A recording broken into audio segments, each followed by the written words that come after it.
أعوذ بالله من الشيطان الرجيم. بسم الله الرحمن الرحيم.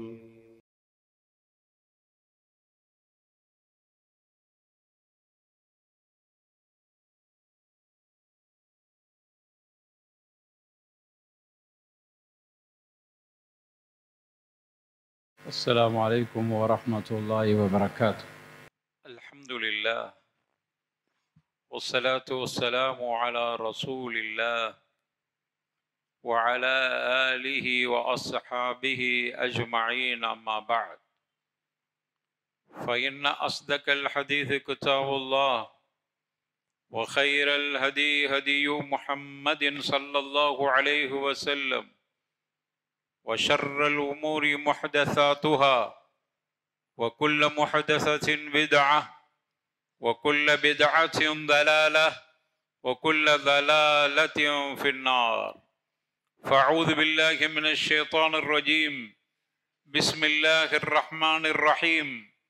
يا أيها الذين آمنوا اتقوا الله حق تقاته ولا تموتن إلا وأنتم مسلمون. رب اشرح لي صدري ويسر لي أمري واحلل عقدة من لساني يفقه قولي. اللهم صل على محمد وعلى آل محمد كما صليت على إبراهيم وعلى آل إبراهيم إنك حميد مجيد. اللهم بارك على محمد وعلى آل محمد كما باركت على إبراهيم وعلى آل إبراهيم إنك حميد مجيد. எல்லா புகழும் புகழ்ச்சியும் ஏக இறைவன் அல்லாஹ் ஒருவனுக்கே சொந்தம். சாந்தி சமாதானம் நபிகள் நாயகம் ரசூலுல்லாஹி ஸல்லல்லாஹு அலைஹி வஸல்லம் அவர்கள் மீதும், அவர்கள் உற்றார் உறவினர்கள், சஹாபா தோழர்கள், தாபிஈன்கள், தபுஅ தாபிஈன்கள், குறிப்பாக நம் அத்துணை இவர்கள் மீதும் என்றும் நலவட்டுமாக. அன்பான சகோதரர்களே, பெரியவர்களே, தாய்மார்களே, இன்றைய ஹுத்பா பேருரையின் தலைப்பு மனிதர்கள் இரு வகையினர்கள். இந்த உலகத்தில் அல்லாஹ் சிறந்த படைப்பாக மனித வர்க்கத்தை அல்லாஹ் படைத்திருக்கிறான். அப்படியான மனிதர்கள் பலதரப்பட்ட பிரிவுகளாக பிரிந்து கிடந்தாலும் அல்லாஹ் மனிதர்களை இரு வகையாக பிரித்திருக்கிறான். மொத்தத்தில் 2 கட்சி தான் அல்லாஹுடைய பார்வையில். நீங்க எத்தனை கட்சிகளாக உங்களுக்குள் பிரித்து கொண்டாலும் சரி, நீங்க எத்தனை துண்டுகளாக பிரிந்து கிடந்தாலும் சரி, அல்லாஹுடைய பார்வையில் மனித சமூகம் 2 பிரிவு தான். ஃபரீகைன்.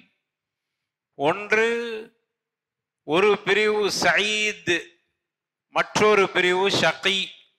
இது அல்லாஹ்வுடைய பார்வையில். இன்னும் தெளிவா சொல்ல வேண்டுமானால் ஃபரீகுன் ஃபில் ஜன்னஹ் வ ஃபரீகுன் ஃபிஸ் ஸஈர். சொர்க்கத்தின் கூட்டம், மற்றொரு கூட்டம் நரகத்தின் கூட்டம். அவ்வளவுதான், 2 பிரிவு தான்.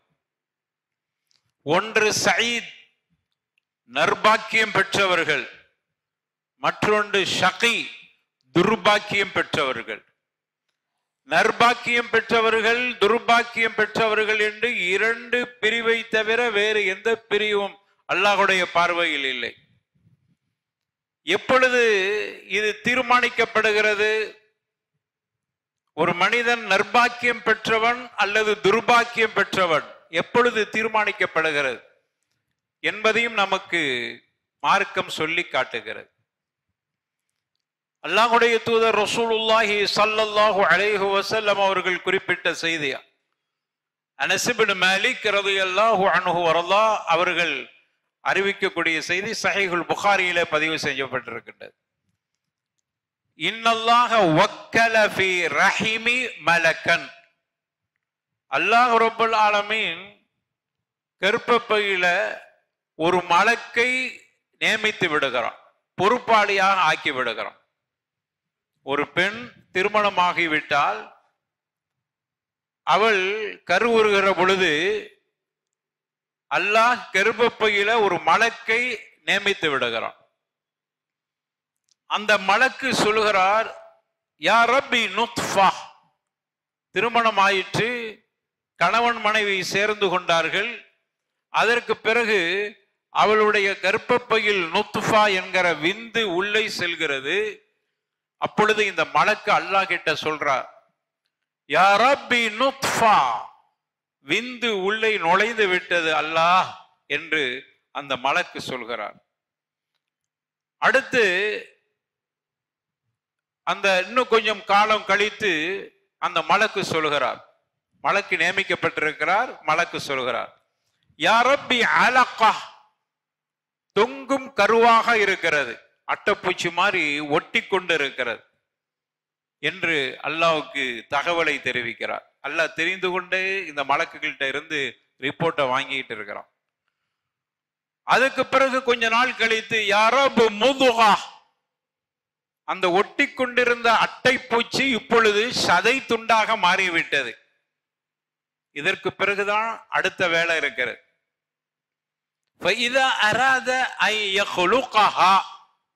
அல்லாஹ் அந்த சதை துண்டை அப்படியே விழுகட்டியாக ஆக்கிவிட்டால் அது அப்படியே கரைந்து ஒன்றும் இல்லாமல் ஆகிவிடுது.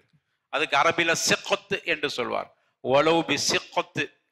அல்லாஹுடைய தூதர் ஸல்லல்லாஹு அலைஹி வஸல்லம் சொன்னாங்க, தனகஹு வ தவாலது வ தகாஸரு ஃபஇன்னி பிக்குமுல் உமம யௌமல் கியாமத்தி வலவு பிஸ்ஸிகத்.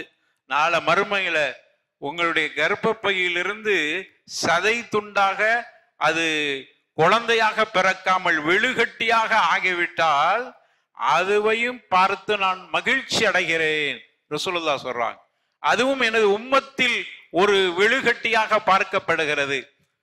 எனவே அந்த அடிப்படையில அது சதை துண்டாக ஆன பிறகு அடுத்து அல்லாஹ் உருவம் கொடுத்து குழந்தையாக வெளியில் கொண்டு வருகிறானா அல்லது அப்படியே அதை கீழே விழ வைத்து விடுகிறானா? அல்லாஹ் நாடினால் ஐயஹ்லுகஹா, அதை ஒரு புதிய படைப்பாக படைக்க போகிறான் என்ற ஒரு நிலை வந்தவுடன் 4 விஷயங்களை பற்றி மலக்கு கேட்கிறார். ஒன்று, யா ரப். இப்ப அல்லாஹ் அந்த கட்டியை, அந்த சதை கட்டியை, சதை துண்டை குழந்தையாக பெற வைப்பதற்கு அல்லாஹ் நாடிவிட்டான். அதற்கு பிறகுதான் மலக்கு 4 கேள்வி கேட்கிறார். யா ரப் அஸக்கருன் யா ரப் அஉன்ஸா, இது ஆண் பிள்ளையா பெண் பிள்ளையா? எப்படி நான் அதை உருவாக்க வேண்டும்? ஆண் பிள்ளையா பெண் பிள்ளையா? ஒரு கேள்வி. இரண்டாவது, யா ரப் ஷக்தியுன் அம் சயீதுன், இதான் ரொம்ப முக்கியமான. கர்ப்பப்பையிலே தாயினுடைய வயிற்றுக்குள் இருக்கிற பொழுதே சக்தியா சயீதா முடிவு செய்ய. மனிதர் 2 வகை தான், ஒன்னு சக்தி, அடுத்தது சயீத். மலக்கு கேட்கிறார், இவர் சக்தியா அல்லது சயீதா? துர்பாக்கியசாலியா நர்பாக்கியசாலியா? நல்லவனா கெட்டவனா? நமக்கு விளங்குற மாதிரி சொல்வதாக இருந்தார், இவன் சக்தியா அல்லது சயீதா? அல்லாஹ்விடத்தில் மலக்கு கேட்கிறார். அடுத்து 3வதாக கேட்கிறார், இவருடைய வாழ்வாதாரம் எவ்வளவு காலம், எவ்வளவு அவருக்கு வாழ்வாதாரத்தை திரட்ட வேண்டும்? அல் அஜல், இவருடைய ஆயுள் காலம் எவ்வளவு? இப்படி 4 வகையான கேள்விகள் கேட்கப்படுகின்றன. அனைத்திற்கும் அல்லாஹ் பதில் சொல்கிறான். அந்த தாயின் வயிற்றில் இருக்கிற அந்த கரு இந்த 4 விஷயங்களை பற்றி தீர்மானிக்கப்பட்டு விட்டன. வெளியில் வருகிற பொழுது கவலை இல்லை உனக்கு. நீ எவ்வளவு காலம் இந்த உலகத்தில் வாழப் போகிறாய் என்பதை அன்றே தீர்மானிக்கப்பட்டு விட்டன. உன்னுடைய வாழ்வாதாரம் எவ்வளவு என்பதை அன்றே தீர்மானிக்கப்பட்டு விட்டன. நீ சக்தியா சயீதா என்பதும் தீர்மானிக்கப்பட்டு விட்டன. ஆனா பெண்ணா என்பதையே வயிற்றுக்குள்ளேயே தீர்மானிக்கப்பட்டு விட்டன. எனவே யாரும் நமக்கு தர வேண்டியதை தடுக்க முடியாது. இந்த நம்பிக்கை நமக்கு வந்துடும். நம்முடைய தாயின் வயிற்றில் இருக்கிற பொழுது எனது ரிஸ்க் எவ்வளவு, வாழ்வாதாரம் என்ன, என்னுடைய ஆயுள் காலம் எவ்வளவு என்பது எழுதப்பட்டு விடுகிறது. நான் நல்லவனா கெட்டவனா எழுதப்பட்டு விடுகின்றது. எனவே எனது வாழ்வாதாரத்தை யாராலும் தடுக்க முடியாது, யாராலும் தர முடியாது. அல்லாஹும்ம லா மானிஅ லிமா அதைத் வலா முஅதிய லிமா மனஅத். நீ கொடுக்க நினைத்ததை யாராலும் தடுக்க முடியாது, நீ தடுத்த ஒன்றை யாராலும் கொடுக்க முடியாது. இந்த நம்பிக்கை நம்முடைய தாயின் வயிற்றில் இருக்கிற பொழுதே நமக்கு தீர்மானிக்கப்பட்டு விட்டன. இந்த நம்பிக்கையின் மூலமாகத்தான் ஒரு மனிதன் இந்த உலகத்தில் வாழ்ந்து கொண்டிருக்கிறான்.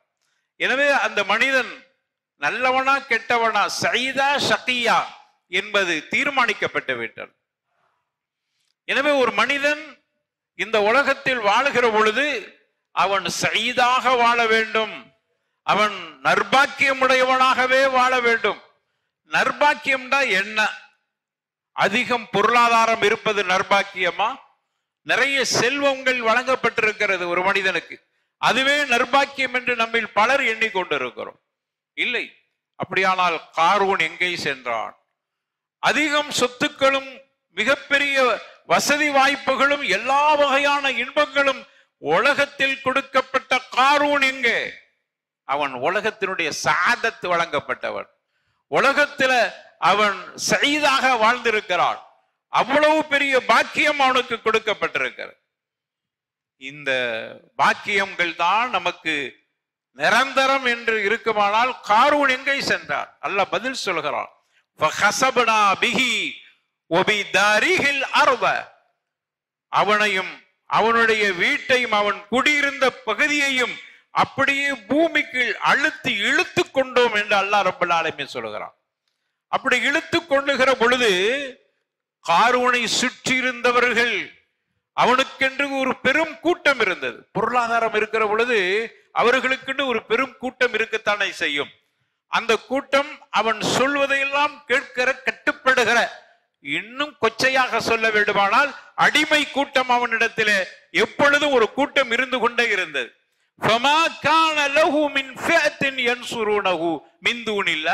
அல்லாஹ் சொல்கிறான், அல்லாஹ் இப்படியே சொல்லி காட்டுகிறான். நீங்க நினைக்கிற மிகப்பெரிய சஆதத் கொடுக்கப்பட்ட சயீத் என்று உலகத்தில் உள்ளவர் நினைத்தார். பொருளாதாரம் தான் நற்பாக்கியத்திற்கு அடையாளம் என்று எண்ணிக்கொண்டிருந்தீர்களே, அப்படியானால் காரூனை சுற்றி இருந்த ஃபியத்துங்கிறான் ஒரு கூட்டம். அந்த கூட்டம் அல்லாஹ்வை தவிர அந்த கூட்டத்தால் கூட அவனுக்கு உதவி செய்ய முடியவில்லையே. அவனை சுற்றி சுற்றி பாதுகாப்போடு நின்றார்களே, அவர்கள் கூட அவனுக்கு உதவி செய்ய முடியவில்லை. ஒமாக்கான மினல் முன்தஸிரீன்.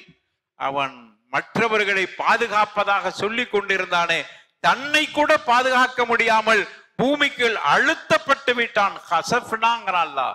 நாம் அப்படியே உள்ள இழுத்து கொண்டோம். ஏதாவது நடந்துச்சா? காரூனுக்கு கொடுக்கப்பட்ட அந்த நற்பாக்கியம் என்று நம்பினீர்களே, அந்த பொருளாதாரம் அவனுக்கு எந்தவித உதவியும் செய்ய முடியாமலே ஆகிவிட்டது. இதைத்தான் இமாம் ஷாஃபிஈ ரஹ்மத்துல்லாஹி அலைஹி, பெரிய கவிஞர் இமாம் ஷாஃபிஈ ரஹ்மத்துல்லாஹ், அவங்க இதையெல்லாம் ஒரு கவியில அழகா சொல்றாங்க, ஒரு அரபு கவியில சொல்றாங்க. வலஸ்து அரஸஅத ஜம்அ மாலின் வலகின் தகாஹு வஸ்ஸஈது வத்தக்வல்லாஹ் கைரு ஸாதி துக்ரா வஇன்தல்லாஹி லிஅத்கா மஸீது என்று இமாம் ஷாஃபிஈ ரஹ்மத்துல்லாஹி அலைஹி விளக்கம் கொடுக்கிறார். என்னப்பா உலகத்துல நற்பாக்கியம் நற்பாக்கியம் என்று சொல்லிக் கொண்டிருக்கிறீர்களே, வலஸ்து அரா ஸஆத ஜம்அ மால், பொருளாதாரத்தை அதிகம் சேர்ப்பதுதான் நற்பாக்கியம் என்று எண்ணிக்கொண்டிருக்கிறீர்களா? இல்லை இல்லை. வலகின் தக்வா ஹுவ ஸஈது, என்றாலும் இறையச்சம் தான் நற்பாக்கியம். வத்தக்வல்லாஹ் கைரு ஸாதி துக்ரா, இறையச்சம் என்பது அதுதான் அழகான சேமிப்பு, சிறந்த சேமிப்பாக இருக்கிறது. உன்னுடைய சொத்து அதுவாக இருக்கட்டும். வஇன்தல்லாஹி லிஅத்கா மஸீது, தக்வா உடையவர்களுக்குத்தான் அல்லாஹ்விடத்தில் அதிகம் அதிகம் மரியாதையும் அந்தஸ்தும் இருக்கிறது என்று இமாம் ஷாஃபிஈ ரஹ்மத்துல்லாஹி அலைஹி இப்படி ஒரு கவிதையின் மூலமாக அழகா சொல்லி காட்டுறார். எனவே நமக்கு சஆதத் என்பது பொருளாதாரம் சேர்ப்பது, பொருளாதாரத்தை திரட்டி வைப்பது, எல்லா வகையான பாக்கியமும் சலுகைகளும் இந்த உலகத்தில் பெற்றிருப்பதுதான் நர்பாக்கியம் என்று நம்பிக்கொண்டிருந்தால் காரூன் எங்கு சென்றான் என்பதை யோசித்து பாருங்கள். அடுத்தது சஆதத் என்று சொன்னால், நர்பாக்கியம் என்று சொன்னால் அதிகாரம் கையில் இருப்பது, அல்லது நர்பாக்கியம் என்று சொன்னால் உயர் பதவி இருப்பது, நர்பாக்கியம் என்று சொன்னால் நல்ல வேலை வாய்ப்பு இருப்பது, நல்ல வேலையில் இருக்கிறார், நல்ல சம்பளம் வாங்குறார் அப்படிங்கிற மாதிரி. நர்பாக்கியம் என்று சொன்னால் நல்ல குடும்பத்தில் பிறந்திருப்பது என்று யாராவது அப்படி எண்ணினால் அதுவும் எந்த பயனும் அளிக்காது. அப்படி பார்த்தால் ஃபிரவுன், அவன் கிப்தி, எகிப்திய வாசி. அவன் ஃபிரவுன் எல்லா வகையான பெருமைக்கும் சொந்தக்காரன்.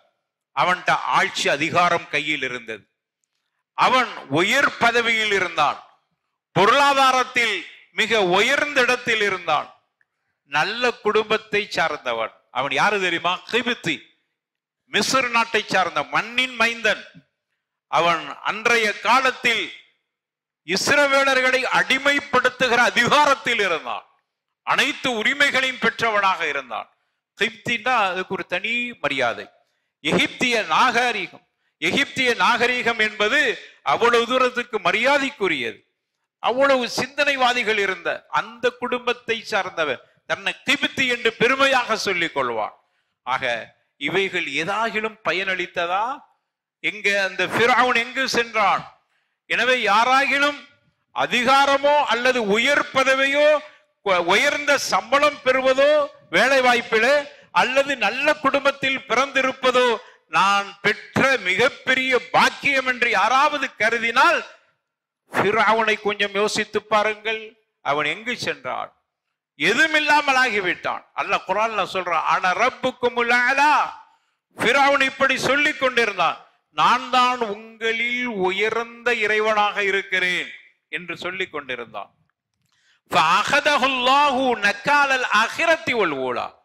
அல்லாஹ் ரப்பல் ஆலமீன் அவனை பிடித்து கொண்டான். இந்த உலகத்திலும் மறுமையிலும் தண்டனையாக பிடித்து கொண்டான். நக்காலுங்கிறான். நக்கால் அவன் ஒரு உதாரணமாக இருக்கிறான், தண்டனைக்கு உதாரணம். ஒரு மனுஷன் இப்படி இருக்கக்கூடாது என்பதற்கு மிகப்பெரிய ஒரு அடையாளமாக இருக்கிறான் அந்த ஃபிரவுன். ஆகிரத்துக்கும் சரி மறுமைக்கும் இம்மைக்கும் சரி அவன் தண்டனை கொடுக்கப்பட்டவனாக இருக்கிறான். அல்லாஹ் அப்படி பிடித்து விட்டான். அவனுடைய உயர் பதவி ஒன்றும் பயனளிக்காமல் ஆகிவிட்டது. அவனுடைய ஆட்சி அதிகாரம் எந்த பயனையும் கொடுக்கவில்லை. குடும்ப பாரம்பரியம் அவனை பாதுகாக்கவில்லை. அவன் அழிந்து போனான். எனவே இதுவல்ல நர்பாக்கியம் என்பது. அதே போன்று நர்பாக்கியம் என்பது சில பேர் இப்படி நினைக்கிறான், பெரிய பாக்கியம், நல்லா சாப்பிடுறார், வகை வகையான உணவு கிடைக்கிறது, அதுதான் நர்பாக்கியம் என்று யாராவது எண்ணினால், எப்ப பார்த்தாலும் என்னுடைய உணவு உயர்ந்த ரக உணவை சாப்பிட்டு கொண்டிருக்கிறேன், பெரிய பாக்கியம் உள்ளவன் என்று உங்களில் யாராவது நினைத்தால் அல்லாஹ் அதற்கு பதில் சொல்கிறான். வல்லதீன கஃபரு யதமத்தஊன வயகுலூன கமா தஅகுலுல் அன்ஆமு வன்னாரு மஸ்வல் லஹும். காஃபிராகி போய்விட்டார்களே அவர்கள், யதமத்தஊன வயகுலூன கமா தஅகுல் அன்ஆம், அவர்கள் சுகமாக சுகம் அணிவித்துக் கொண்டிருக்கிறார். காஃபிராக போனவர்கள் எல்லாம் சுகத்தை அணிவித்துக் கொண்டிருக்கிறார். எப்படியான சுகம் தெரியுமா? யகுலூன கமா தஅகுல் அன்ஆம், கால்நடைகள் தீனியை தின்பதை போன்று இந்த உலகத்தில் காஃபிர்கள் திண்டு கொண்டிருக்கிறார். வகை வகையா திங்கிறான், எல்லாமே அவனுக்கு ஹலால், எதை விரும்பினாலும் சாப்பிடலாம். அது அழகா சொல்றான் அல்லாஹ், யகுலூன கமா தஅகுலுல் அன்ஆம், கால்நடைகள் தீனியை தின்பதை போன்று திண்டு கொண்டிருக்கிறார்கள். எல்லா வகையான சுகத்தையும் பெற்றுக் கொண்டிருக்கிறார் காஃபிரா போனவர். எனவே அது துர்பாக்கியமா அல்லது நர்பாக்கியமா? ஒன்னாரு மஸ்வல் லஹும், இறுதி முடிவு என்ன தெரியுமா? அவர்கள் ஒதுங்கும் இடம் நரகமாக இருக்கிறது.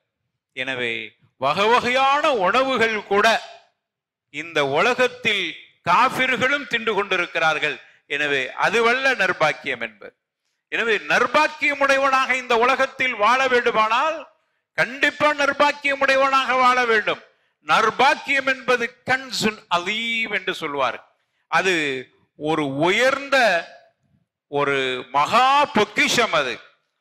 அதே போன்று சாதா என்கிற அந்த நர்பாக்கியம் என்பது காயத்துன் மன்சூதா, அது நம்ம விரும்பும் இலக்கு அதுதான். இந்த உலகத்தில் ஒரு மனிதன் வாழுகிறான் என்றால் அவன் சயீதாக வாழ வேண்டும்.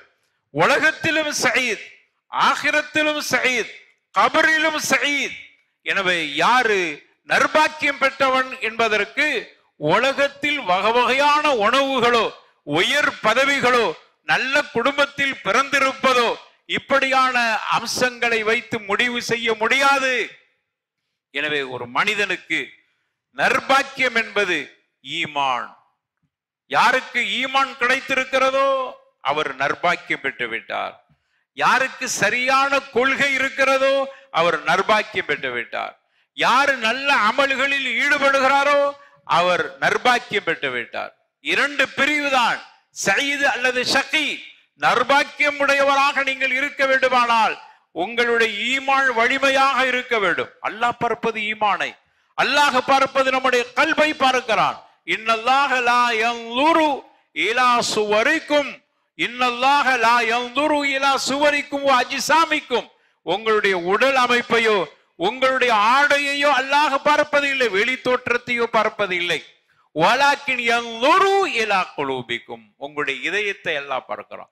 உங்களுடைய ஈமானுடைய வலிமை எவ்வளவு இருக்கிறது, உங்களுடைய ஈமான் எவ்வளவு தூரத்துக்கு அது மிக அதிகம் சக்தி வாய்ந்ததாக இருக்கிறது, உங்களுடைய ஈமான் மாசுபடாமல் இருக்கிறதா, உங்களுடைய அகீதா சஹீஹாக இருக்கிறதா, இதை அல்லாஹ் பார்க்கிறான். ஈமான் சரியாக இருக்க வேண்டும் என்றால் அகீதா சரியாக இருக்க வேண்டும். யாரிடத்தில் கொள்கை குழப்பம் இருக்கிறதோ கண்டிப்பாக அவர் ஈமானில் குழப்பம் அடைகிறார். யாருடைய கொள்கையில் குழப்பம் இருக்கிறதோ அவருக்கு ஈமானும் சரியாக இல்லை என்றாகிவிடும். எனவே ஈமானை வலிமையாக வைத்துக் கொள்வோம், அதற்கு கொள்கையை படிப்போம். சரியான கொள்கை எது என்பதை நாம் தெளிவாக தெரிந்து கொள்ள வேண்டும். கொள்கையை தெரியாமல் ஈமானை சரியாக வைத்துக் கொள்ள முடியாது. ஈமானை சரியாக வைக்காமல் ஒரு மனிதன் சயீதாக ஆக முடியாது. அல்லாஹ் இரண்டு பிரிவை தான் படைத்திருக்கிறான், ஒன்று சயீத், மற்றொன்று ஷகி. எனவே சயீதாக இருக்க வேண்டுமானால் ஈமான் மிக முக்கியமானது. இதை நோக்கி தான் ரசூலுல்லாஹி ஸல்லல்லாஹு அலைஹி வஸல்லம் அவர்களுடைய பிரச்சாரம் இருந்தன. இதை நோக்கித்தான் ரசூலுல்லாஹி ஸல்லல்லாஹு அலைஹி வஸல்லம் தங்களுடைய தோழர்களை அப்படித்தான் வளர்த்தார்கள். அந்த தர்பியாவை கொடுத்தார், அந்த அகீதாவை நோக்கி அவர்களுக்கு பாடம் எடுத்தார். சரியான அகீதாவை படித்துக் கொள்ளுங்கள், அதன் மூலமாக உங்களுடைய ஈமானை வலிமையாக வைத்துக் கொள்ளுங்கள். ஈமான் வலிமை உள்ளவன் மட்டுமே அவன் சயீதாக இருக்க முடியும். அவனுக்குத்தான் சொர்க்கத்தில் உயர்ந்த இடத்தை அல்லாஹ் கொடுக்கிறான். ஏனென்றால் நாளை மறுமையில் அல்லாஹ் ஈமானுடைய அந்தஸ்தை வைத்துத்தான் அல்லாஹுடைய ரஹ்மத்தால் ஒரு மனிதனுக்கு முடிவை அல்லாஹ் கொடுக்கிறான். ஒரு மனிதனுடைய ஈமானுடைய பலகீனத்தை வைத்துத்தான் அவன் அல்லாஹுடைய ரஹ்மத்தை விட்டு தூரமாகி விட்டான், அவனுக்கு தண்டனையை கொடுக்கிறான். எனவே இந்த அடிப்படை தான் நம்முடைய சஆதத்துக்கு பிரதான அடிப்படையாக இருக்கிறது. எனவே இதை நோக்கி நாம் பயணிக்க வேண்டுமானால் நம்முடைய ஈமானையும் அகீதாவையும் சரி செய்து கொள்ள வேண்டும். அல்லாஹ் ரப்பல் ஆலமீன் அப்படிப்பட்ட நல்ல கூட்டத்தை நம்மை சேர்த்தருள்வானாக. வாஹிரு தஅவானா அல்ஹம்துலில்லாஹி ரப்பில் ஆலமீன். அல்ஹம்துலில்லாஹ் வஸ்ஸலாத்து வஸ்ஸலாமு அலா ரசூலில்லாஹ் வ அலா ஆலிஹி வ ஸஹ்பிஹி அஜ்மஈன். அம்மா பஅத். அன்பான சகோதரர்களே, அல்லாஹ் ரப்பல் ஆலமீன் தனது திருமறையில சொல்லி காட்டுகிறான், ஃபமின்ஹும் ஷகியுன் வ ஸஈதுன். நான் படைத்த படைப்பினங்களில் இரண்டு வகையினர்கள் இருக்கிறார்கள். ஒன்று துர்பாக்கியமுடையவர்கள், மற்றொருவர் நற்பாக்கியமுடையவர் என்று அல்லாஹ் சொல்லிட்டு அதை தெளிவுபடுத்துகிறான். அம்மல்லதீன ஷகு ஃபஃபின்னாரி லஹும் ஃபீஹா ஸஃபீருன் வ ஷஹீக். அல்லாஹ் ரப்பல் ஆலமீன் சொல்கிறான், யார் துர்பாக்கியமுடையவராக இருக்கிறாரோ ஃபஃபின்னார், அவர் நரகத்திலே இருப்பார், அவர் நரகத்திலே வீசி எறியப்படுவார். லஹும் ஃபீஹா ஸஃபீருன், அங்கு பெரும் கூச்சலும் வ ஷஹீகுன், முனங்களுமாகத்தான் இருக்கும். அதில் வெந்து அவர் அதில் தண்டனை பெற்று முணங்கி கொண்டிருப்பார். கூச்சலும் முனங்கள் சத்தமும் தான் அங்கு இருக்கும். இது யாருக்கு என்றால் துர்பாக்கியமுடையவருக்கு. இது எவ்வளவு காலம் இருப்பார்? காலிதீன ஃபீஹா, நிரந்தரமாக இருப்பார். அதற்கு நிரந்தரத்துக்கு அல்லாஹ் இப்படி சொல்கிறான், மா தாமத்தி ஸமாவாத்து வல் அர்து இல்லா மா ஷாஅ ரப்புக். உம்முடைய இறைவன் நாடினாலை தவிர பூமி வானங்கள் நீடிக்கும் காலம் வரைக்கும், இந்த வானங்கள் எவ்வளவு காலத்துக்கு இருக்குமோ அது வரைக்கும், பூமி எவ்வளவு காலத்துக்கு இருக்குமோ அது வரைக்கும் அவர் அந்த நரகத்திலேயே இருப்பார். அப்படின்னு அர்த்தம், எப்பொழுதும் இருக்க போகிறது வானம் பூமியும். அப்படியானால் எப்பொழுதும் நிரந்தரமாக இருக்க போகிறான். நவுது பில்லாஹ். யாரு தெரியுமா அவன்? ஷகி. இவன் இன்னொரு பிரிவு.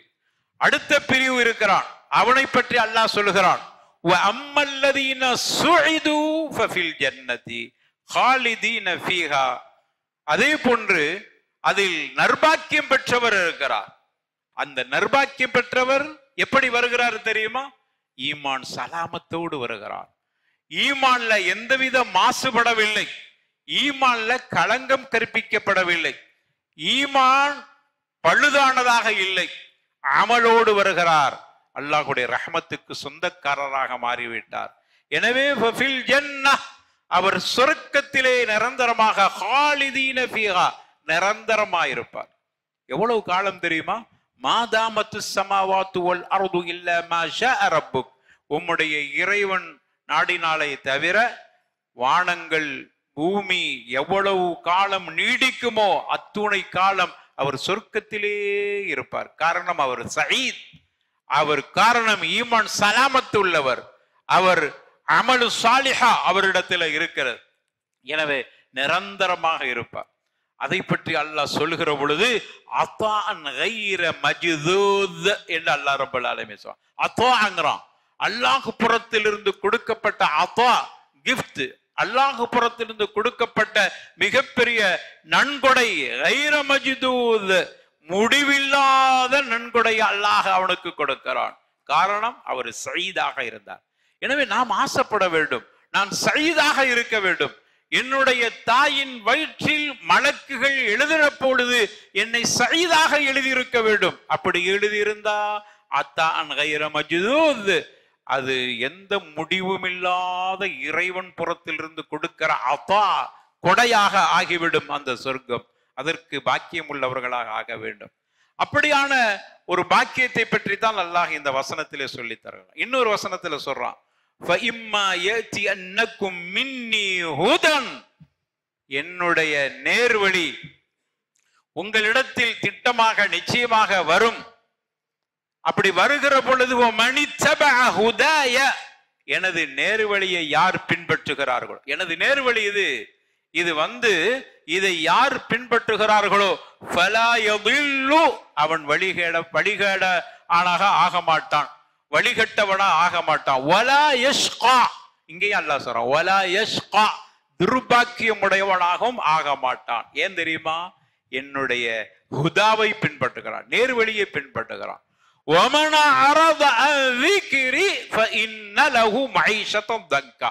யாரு இந்த வேதத்தை, அல்லாஹ்வுடைய போதனையை, அல்லாஹ்வுடைய உபதேசத்தை யார் புறக்கணிக்கிறார்களோ அவர்களுக்கு மஈஷத்தன் தங்கா, நெருக்கடியான வாழ்க்கையை நாம் கொடுப்போம் என்று அல்லாஹ் சொல்கிறான். وَنَحْشُرُهُ يَوْمَ الْقِيَامَةِ أَعْمَى, நாளை மறுமையில அவனை குருடாக அல்லாஹ் எழுப்புகிறான்.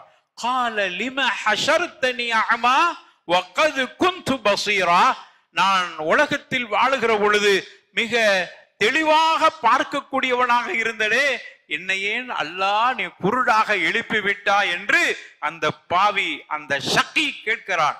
அப்பொழுது அல்லாஹ் சொல்கிறான், قَالَ كَذَلِكَ, இவ்வாறுதான், அத்தத்துக்க ஆயாத்துனா, நம்முடைய வசனங்கள் எல்லாம் உன்னிடத்தில் வந்தன, ஃபநஸீதஹா, அவைகளையெல்லாம் நீ மறந்தா, புறக்கணித்தா, தூரமாக்கினா, அதை விட்டு ஒதுங்கியிருந்தா, ஒக்கதாலிக்க, இன்று கதாலிக்க, இப்படித்தான், அல் யௌம, இன்றைய நாள், துன்சா, அல்லாஹ்வுடைய அருளா ரஹ்மத்து அனைத்து விட்டும் நீ மறக்கடிக்கப்பட்டவனாக ஆகிவிட்டான். நஊது பில்லாஹ். எனவே சயீதாக இருக்க வேண்டுமானால் ஈமானை பாதுகாத்துக் கொள்வோம். நான் நல்லவனாக இந்த உலகத்திலும் ஆகிரத்திலும் வாழ வேண்டுமானால் ஈமானு சஹீஹ், அகீதா சஹீஹா, எந்த அகீதா சரியான அகீதாவோ அந்த அகீதாவில் பயணித்தால் மட்டும்தான் ஆகிரத்து வெற்றி. இந்த உலகத்தில் எப்படி பயணித்தாலும் வெற்றி கிடைத்துவிடும். உலக வாழ்க்கையில் எப்படி பயணித்தாலும் வெற்றி கிடைத்துவிடும்.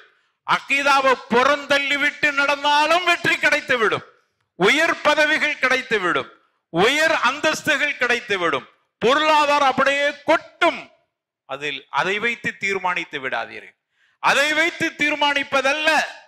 அல்லாஹ்விடத்தில் நல்லவனாக இருக்க வேண்டுமானால் அகீதா சரியாக இருக்க வேண்டும், அமலு சாலிஹாவா இருக்க வேண்டும். அல்லாஹும் அல்லாஹ்வுடைய ரசூலும் எந்த அமலை அமல் என்று நமக்கு கற்றுத் தந்தார்களோ அதுவே நமக்கு அமலாக இருக்க வேண்டும். அப்படி இருந்தால் மட்டும்தான் ஆகிரத் வெற்றி இருக்கிறது. அவர்கள் தான் சயீத். ஏனென்றால் நாள மறுமையில 2 பிரிவுகளை தவிர வேறு பிரிவுக்கு இடமில்லை. ஃபரீகுன் ஃபில் ஜன்னஹ் வ ஃபரீகுன் ஃபிஸ் ஸஈர். ஒரு கூட்டம் சொர்க்கத்திற்கு செல்லக்கூடிய கூட்டம், மற்றொரு கூட்டம் நரகத்திற்கு செல்லக்கூடிய கூட்டம்.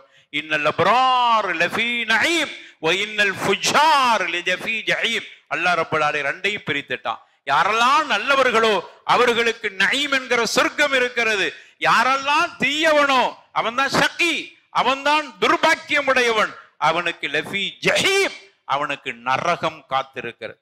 எனவே அல்லாஹ் ரப்பல் ஆலமீன் இப்படிப்பட்ட ஆபத்திலிருந்து நம்மை பாதுகாத்து நாம் அனைவர்களும் மினஸ்ஸுஅதா என்கிற நல்லவர்கள் கூட்டத்தில் அல்லாஹ் சேர்த்து, அல்லாஹ் நீ எந்த கூட்டத்தை விரும்புகிறாயோ அந்த கூட்டத்திற்கு சொந்தக்காரர்களாக நாங்கள் மாறி நாள மறுமையில சொர்க்கத்தில் கண்மணி நாயகத்தோடு குடியிருக்கிற பாக்கியத்தை நாம் அனைவர்களுக்கும் தர வேண்டும் என்று அல்லாஹ் இடத்துல துவா செய்து கொள்வோம். அல்லாஹ் ஏற்றுக்கொள்வானாக. வாஹிரு தஅவானா அனில் ஹம்துலில்லாஹி ரப்பில் ஆலமீன். வலதிக்ருல்லாஹி அக்பர். வல்லாஹு யஅலமு மா தஸ்னஊன்.